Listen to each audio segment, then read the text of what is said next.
নমস্কার, আনন্দম টিভিতে আপনাদের সকলকে স্বাগত জানাচ্ছি। সুপ্রিয় বন্দ্যোপাধ্যায়।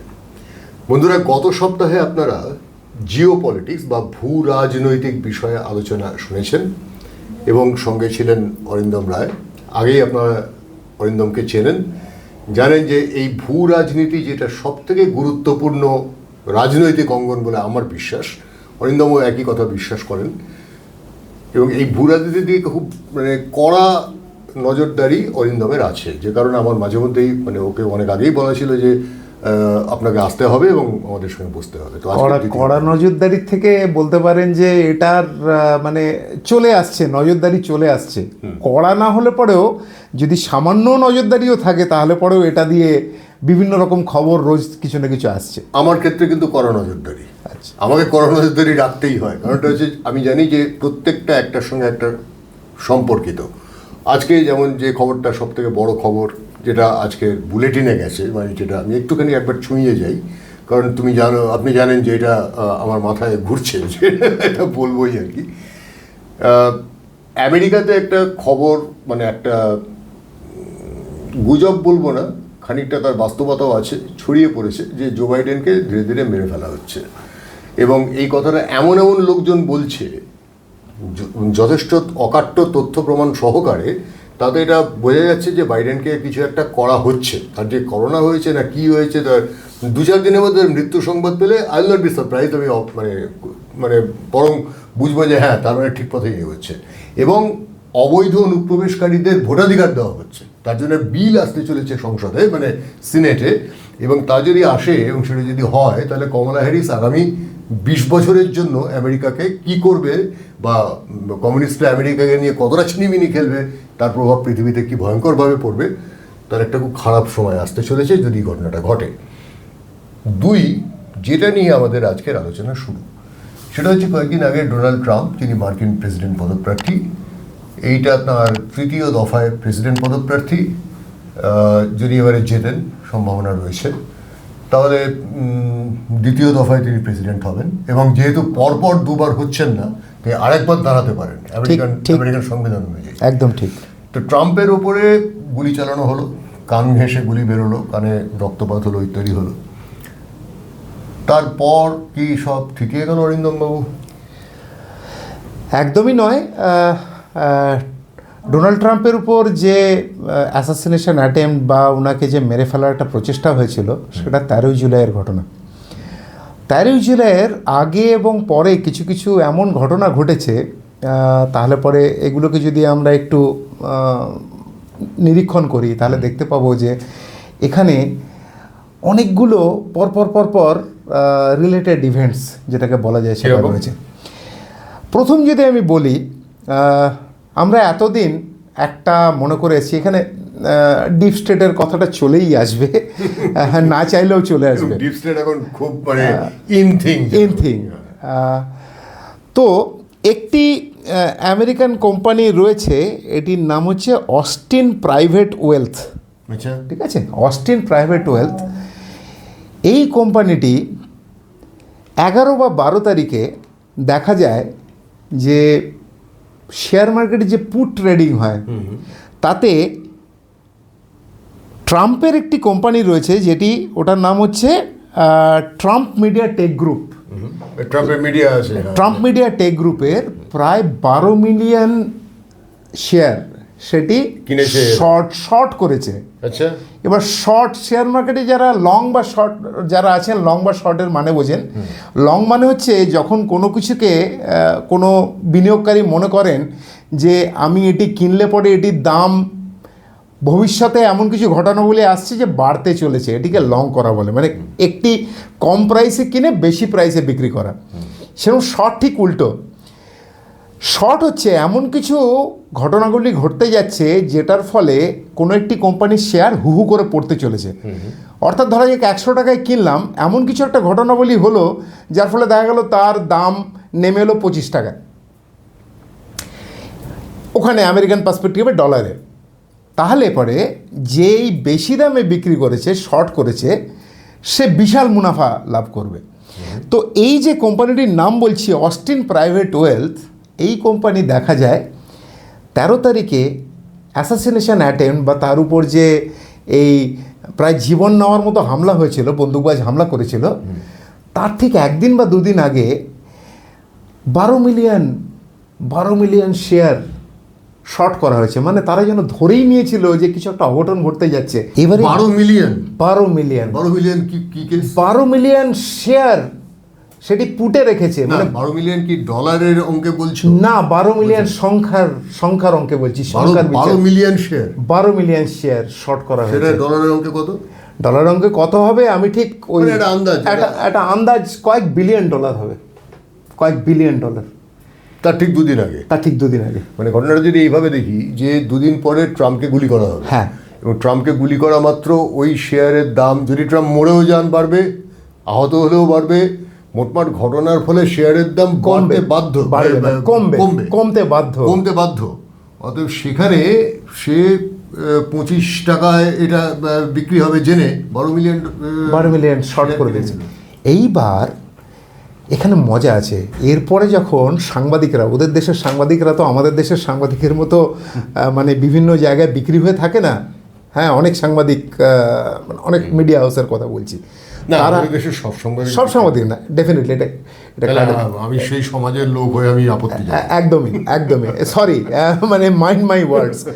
এবার ওখানে ইনভেস্টিগেটিভ জার্নালিস্টরা যখন এই কোম্পানির নাম হচ্ছে অস্টিন প্রাইভেট ওয়েলথ, তাকে যখন চেপে ধরেছে, তারা বলেছে না আমাদের থেকে এটা আসলে ভুল হয়ে গেছিলো, আমাদের কিছু কন্ট্রাক্টর রয়েছে, সেই কন্ট্রাক্টরদের আমরা কতগুলো যেগুলো টেন্ডার আমরা রেখেছিলাম এই শর্ট করবার জন্য, তারা না সংখ্যায় কতগুলো শূন্য তাদের কাছে অ্যাড হয়ে গেছে, তারা ইচ্ছে করে করেন, এটা ইচ্ছাকৃত নয়। এতে হলো একটা। দ্বিতীয় ঘটনা, যদি আরেকটি কথায় যেটা বলছি সেটা শুনলে পরে আপনি আঁতকে উঠবেন। এই যে Austin private wealth, Austin private wealth যে কোম্পানি, সেই কোম্পানির মূল কুশীলব বা স্টেক হোল্ডার কারা জানেন? পরপর নামগুলো গুনে দিচ্ছি: Rothschild, Amartya Sen, black rock, vanguard, এই নামগুলো ডিপ স্টেটে শুনেছেন, এবং মেটা। মেটা মানে আমাদের ফেসবুক, মানে হোয়াটসঅ্যাপ। হ্যাঁ, চমৎকার। এবার মজার খেলাটা দেখুন, আমরা তো এতদিন ভাবছিলাম যে ডিপ স্টেট আসলে হচ্ছে লেফট যে গোষ্ঠী থাকে তাদেরকে সমর্থন করে। যেই বুঝতে পেরেছে যে এবার ডেমোক্রেটিকসদের একটু হালত খারাপ আছে, সাথে সাথে কিন্তু তারা জার্সি বদল করে উল্টো দিকে আসতে শুরু হয়েছে। কিন্তু এদিকে যে এবার খবর আসছে, সেটা তো লেগেইছে। ডিপ স্টেটের যে ক্রাউন কাউন্সিল আছে, ক্রাউন কাউন্সিলের মধ্যে ঝামেলা শুরু হয়েছে যে কাকে সমর্থন করা উচিত নয়। তারা অড়াআড়িভাবে বিভক্ত। কিন্তু মনে রাখবেন, ডিপ স্টেটের কোনো পক্ষ এ বা পক্ষ বি যারাই থাকুক না কেন, তাদের কিন্তু মূল উদ্দেশ্য মুনাফা লোটা। তার ফলে তারা খুব তাড়াতাড়ি জার্সি বদল করতে সক্ষম। তো সুতরাং এটা হচ্ছে। তাহলে জো বাইডেনের যে কোভিড ইনফেকশন হয়েছে, তিনি সব কিছু থেকে সরে রয়েছেন। 11টা সরকারি ট্রিপের ঘোষণা ছিল জো বাইডেনের, বিভিন্ন দেশে আমেরিকার প্রেসিডেন্ট হিসেবে সফর করার কথা ছিল, প্রত্যেকটা ক্যান্সেল হয়েছে। ঠিক।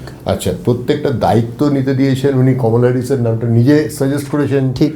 আচ্ছা, তার পাশাপাশি প্রতিটা দায়িত্ব নিচ্ছেন, এখন কাজ করছেন এখন কমলা হ্যারিস। এবং কমলা হ্যারিস ডিফ্যাক্টো প্রেসিডেন্টের কাজই চালাচ্ছেন, ভাইস প্রেসিডেন্ট হিসেবে সেটাই তার কর্তব্য। ধরে নেওয়া হচ্ছে যে জো বাইডেনের এই করোনার সঙ্গে ডিপ স্টেটেরও একটা কোনো কানেকশন আছে। দুটো জিনিস এখানে বলি। এই যে জো বাইডেন অসুস্থ, তার করোনা হয়েছে, তার তো একটা প্রেস রিলিজ আসতে হয়। যে প্রেস রিলিজ এসছে, জো বাইডেন সেই যে ভিতরে ঢুকে কোনো জায়গাতে আন্ডারগ্রাউন্ড করা হয়েছে তাকে, তারপর থেকে কিন্তু তার মুখ কেউ দেখেনি।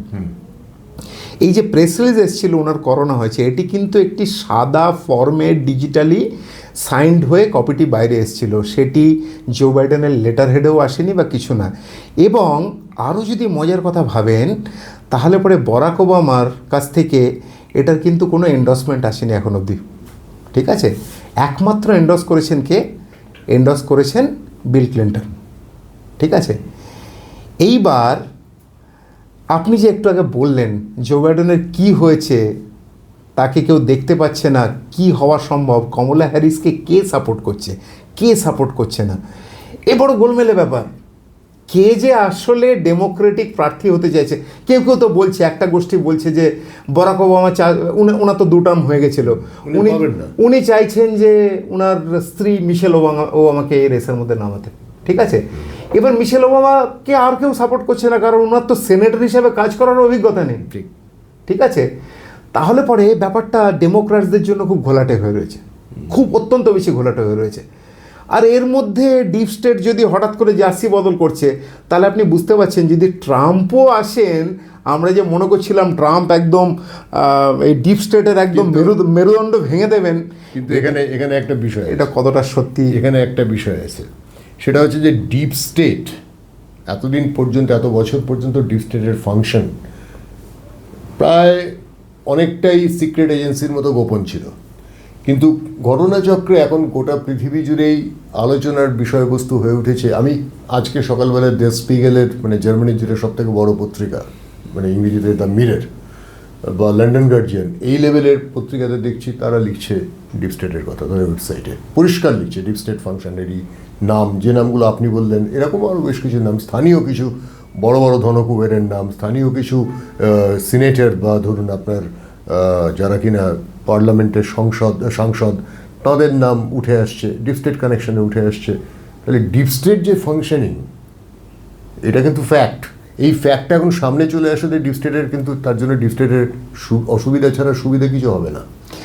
ডিপ স্টেটের কিছু যায় আসে না সুপ্রিয়দা, এটা আমি আগেও আপনাকে বলেছি। ডিপ স্টেটের একমাত্র কাজ হচ্ছে মুনাফা লোটা। ঠিক আছে, সে যেখান থেকে পাবে যেখান থেকে পারবে। লোকে যদি সেটা জানতে পেরে গেল, তখন তো ডিপ স্টেটের একটা কোথাও না কোথাও একটা ছায়া ঘনাবে যে আমরা এতদিন আড়ালে ছিলাম, ওটাই কিং মেকার ছিলাম, এখন আর আমরা কিং মেকার নই। ওটাই তো আমি বলতে চাইছি। এই যে আমি একটু আগে যে উদাহরণটা দিলাম, ডোনাল্ড ট্রাম্পকে এতদিন আমরা মনে করছিলাম উনি ডিপ স্টেটের মেরুদণ্ড ভেঙে দেবেন, কারণ তারা হচ্ছে বামপন্থী বা রিপাবলিকানদের সমর্থন করে। এখন উনার ওখানে ডোনাল্ড ট্রাম্পের যে ভাইস প্রেসিডেন্টিয়াল ক্যান্ডিডেট, উনার নাম হচ্ছেন জেডি ভ্যান্স।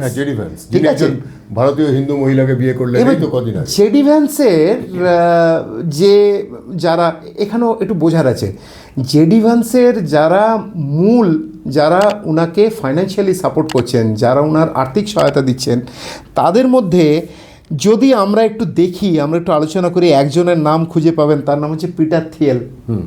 ঠিক আছে, পিটার থিয়েল কে? এ ভারী রংদার চরিত্র।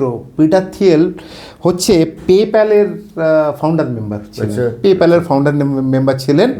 তারপর সেখান থেকে তিনি ইবেতে অনেক টাকা লাগিয়েছিলেন। ইবেতে টাকা লাগাবার পর উনি প্রায় $a few billion উনি মেটাতে লাগিয়েছিলেন। ঠিক আছে, এবং তার সাথে আরেকটি কোম্পানি, এটির নাম খুব একটা আমরা ভারতে জানি না, এটির নাম হচ্ছে প্যালান্টির টেকনোলজিস। আচ্ছা, প্যালান্টির টেকনোলজিস বলে একটি কোম্পানিতে উনি ফাউন্ডার মেম্বার। এখানেও এটা কে ফাউন্ডার মেম্বার? এই যে পিটার থিয়েল, যার কথা বলছি, যিনি হচ্ছেন জেডি ভ্যান্সের মূল অর্থনৈতিক সহায়ক, যিনি সাপোর্ট যার কাছ থেকে আসে। তার কয়েক ট্রিলিয়ন ডলার আছে, কয়েক ট্রিলিয়ন বা কয়েক বিলিয়ন তো আছেই আছে। এইবার এর সাথে আরেকটি ভারতীয় নাম চলে আসছে, উনার নাম হচ্ছে নভল রবিকান্ত। হ্যাঁ, মানে আপনি বলতে চাইছেন যে শিল্পপতি নভল রবিকান্ত, যিনি $1 ট্রিলিয়ন মালিক এবং যিনি বিভিন্ন কোম্পানিতে ইনভেস্ট করছেন, রসচাইল্ডের সঙ্গে যার কানেকশন আছে, কিন্তু আমার কাছে খবর আছে যে তিনি নাকি আমেরিকার নির্বাচনে মোদির এজেন্ট হয়ে কাজ করছেন। এটা কি ঠিক? আজকের যুগে, আপনি নামটা তুললেন বলে আমি বলার সুযোগ, আজকের যুগে কোথায় যে কি হচ্ছে, কোথার থেকে তীর চলছে মেঘনাদের মতো, আর কোথায় গিয়ে সে তার নিশানাতে মারছে, কিচ্ছু বলা যায় না। এতদিন তো শুনে এসছেন যে আমেরিকার যে প্রশাসন আছে, তারা আমাদের নির্বাচনে বিভিন্ন রকম ভাবে তারা প্রভাব বিস্তার করা শুরু করে, হয়তো এখন চাকা উল্টো দিকে ঘুরতে শুরু করেছে, কে বলতে পারে। আমি একটি ছোট্ট জিনিস বলে শেষ করতে চাইছি। এই যে পিটার থিয়েল, যার নাম বললাম, যিনি এই জেডি ভ্যান্সের মানে যিনি এবং নভল রবিকান্ত এরা মিলে জেডি ভ্যান্সের যে নির্বাচনী প্রচার, এটা মানে এলন মাস্কের কোম্পানিও তার মধ্যে কিছু কিছু পয়সা দিয়েছে, কিন্তু সবার থেকে বেশি টাকা খরচা করেছেন এনারাই। তো এই পিটার থিয়েল উনি কিন্তু আবার কৃত্রিম বুদ্ধিমত্তা বা আর্টিফিশিয়াল ইন্টেলিজেন্সের একজন স্টঞ্চ ক্রিটিক।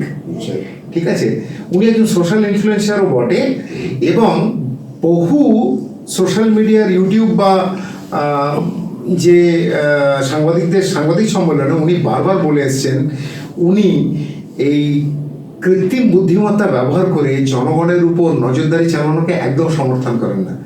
কিন্তু এটার একটা উল্টো দিকও আছে।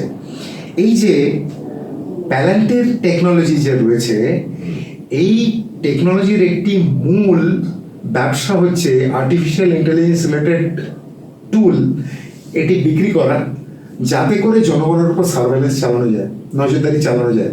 দেখুন, তার মূল গ্রাহক কে জানেন? কোনো আন্দাজ? মূল গ্রাহক আচ্ছা ঘুরিয়ে ফিরিয়ে এরাই নয়তো। মূল গ্রাহক হচ্ছে সিআইএ, সেন্ট্রাল ইন্টেলিজেন্স এজেন্সি। ঠিক আছে, বহুদিন আগে তারা এত গলা চড়াচ্ছে যে আমরা এরা এর বিরুদ্ধে, এর বিরুদ্ধে তারাই উল্টো এআই কে এই সলিউশন বিক্রি করছে যাতে এআই দিয়ে নজরদারি চালাতে পারে সিআইএ। বহুদিন আগে একটা সিরিজ দেখেছিলাম, খুব সম্ভবত হটস্টারে, তার নাম ছিল পার্সন অফ ইন্টারেস্ট। এখানে এরকম একটি মেশিন ছিল যেটি দিয়ে কোন মানুষ কি করছে, কোন জায়গায় সে রয়েছে সেটি নজরদারি চালানো যেত। হয়তো এই পিটার থিয়েল এবং এই নবল রবিকান্তের মতো লোকজন যারা এই ইলেকশনকে কুক্ষিগত করতে চাইছেন, তারা হয়তো ভবিষ্যতে এটি শুরু করতে চাইছেন। এখন যা বোঝার আমরা বুঝে নিই। বুঝে নিতে হয়। অসংখ্য ধন্যবাদ আপনাকে অরিন্দম রায় আজকে আমাদের সঙ্গে যোগ দেওয়ার জন্য। আগামী এপিসোডে আমরা চলে আসবো ভারতের সঙ্গে সম্পর্কটা এই জিওপলিটিক্সের কোথায় কীরকম, কেন বাড়ছে এবং তার অন্যতম প্রধান কারণগুলো কী কী। আজকের আলোচনা কেমন লাগলো জানান, মন্তব্য করুন, আনন্দ টিভির সঙ্গে থাকুন এবং আমাদের সাবস্ক্রাইব করুন, করান, অন্যদের করুন, সঙ্গে থাকুন, কারণ এটা আপনার চ্যানেল। আজকে অরিন্দমবাবু আছেন, কালকে আপনি আসতে পারেন। দেখা হচ্ছে আগামী অনুষ্ঠানে। নমস্কার, বিদায়। নমস্কার, সবাই ভালো থাকবেন।